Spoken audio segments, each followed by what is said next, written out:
కలకత్తాలో lady doctor మీద అత్యాచారం చేసి అత్యంత దూరంగా ఒక మహిళని చంపడం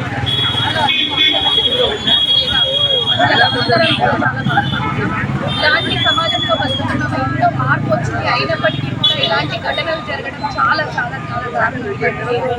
వెస్ట్ బెంగాల్లో ఒక మహిళ అయింది, మమతా బెనర్జీ బంధించుకోవడం, ఇది హాస్పిటల్లోనే జరగడం. అంటే మన వైద్యం డాక్టర్ అంటే ఎంతో మందికి ప్రాణం పెట్టే ఒక దేవుడి తర్వాత వాళ్ళు తిండి నిద్ర విద్యాహారాలు వాళ్ళ జీవితాన్ని పరంగా పెట్టి వాళ్ళు చదువుకుంటున్నారు, ఎంతో మందికి ప్రాణదానం చేస్తున్నారు. అలాంటి డాక్టర్ని అత్యంత క్రూరంగా ఎంతో మంది ఒక్కొక్క పర్సన్ చాలా మంది 10-15 మంది రేప్ చేసి చంపడం, అత్యంత దారుణంగా గొంతు పోయడం, చాలా హింసించి చంపడం.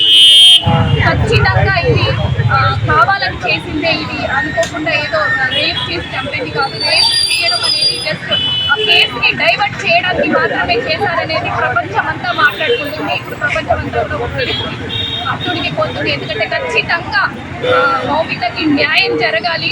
కనీసం ఆ నిందితులు ఎవరైతే ఉన్నారో ఎంత పెద్ద తలకాయలన్నా ఉండనియండి, మహిళ జోలికి వస్తే ఖచ్చితంగా నాశనం అవ్వాల్సిందే. ఎందుకంటే తెలంగాణలో దిశ కేసులో మన కేసీఆర్ గారు ఎంత తొందరగా స్పందించి ఎన్కౌంటర్ చేసి ఆ నిందితుడిని క్రూరంగా చంపేశారో అలాంటి శిక్ష పడితేనే ఇంకొకటి భయపడతాడు.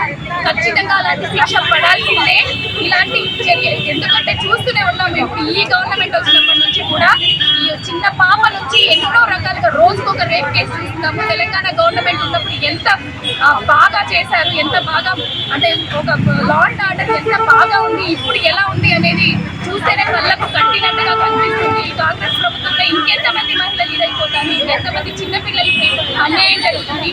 నెలల పాపల నుంచి చిన్న పాపల నుంచి ఇలా డాక్టర్స్ మహిళలు ఎంతో మంది అసలు సెక్యూరిటీ అనేది లేకుండా చాలా చాలా చాలా ఇబ్బందులు పడుతున్నారు. ఖచ్చితంగా మహిళలకి మహిళలకి మాకు న్యాయం చేయండి. మాకు మహిళలకు మీరు ధైర్యంగా బయటికి వచ్చి 10 మందిలో పని చేయడానికి వచ్చే వాళ్ళకు మాకు ఒక ధైర్యాన్ని ఇవ్వండి. ఇలాంటి చర్యలు చేసే వాళ్ళకి వెంటనే శిక్ష పడితే కానీ మాకు అలాంటి ధైర్యం రాదు. ఎందుకంటే ఇట్లా చేసుకుంటూ పోతే ఇలాగే వదిలేస్తే ఇలాంటి ఇంకా పిల్లల్ని బయటికి పంపించాలన్నా మళ్ళీ ఎనకటి రోజులు వస్తాయి. ఎందుకంటే ఆడపిల్లల్ని బయటికి పంపించాలంటే మాకు భయపడి తల్లిదండ్రులు భయపడే రోజులు వస్తాయి. కాబట్టి మహిళలకు ఇప్పటికీ ఎన్నో అడుగులు ఎదిగాము. ఎందుకంటే పురుషులతో సమానంగా అన్ని రంగాల్లో రాణిస్తున్నాము.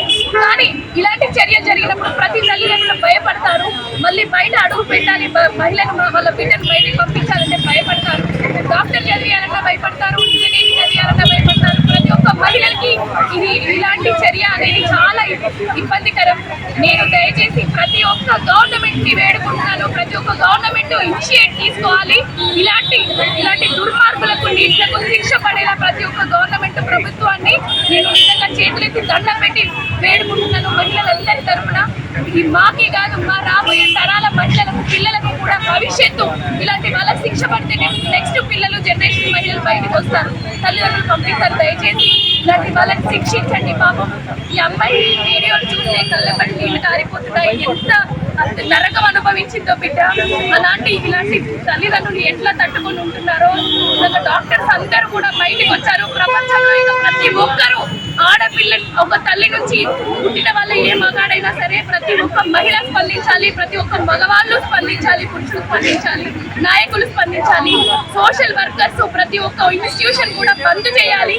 ఈ న్యాయం జరిగిన వరకు మహిళగా నేను అందరికీ చేతులెత్తి వేడుకుంటున్నాను. ఇలాంటి దుర్మార్గం చేసిన ఏ ఒక్క నా కొడుకుని వదలద్దు. వాళ్ళని కూడా అత్యంత క్రూరంగా శిక్షించి చంపాలి. అప్పుడే మిగతా మా రాబోయే తరాలకు కానీ మాలాంటి మా పిల్లలకు ఆడపిల్లలను బయటికి పంపించడానికి మా తల్లిదండ్రులు బయటకు వస్తారని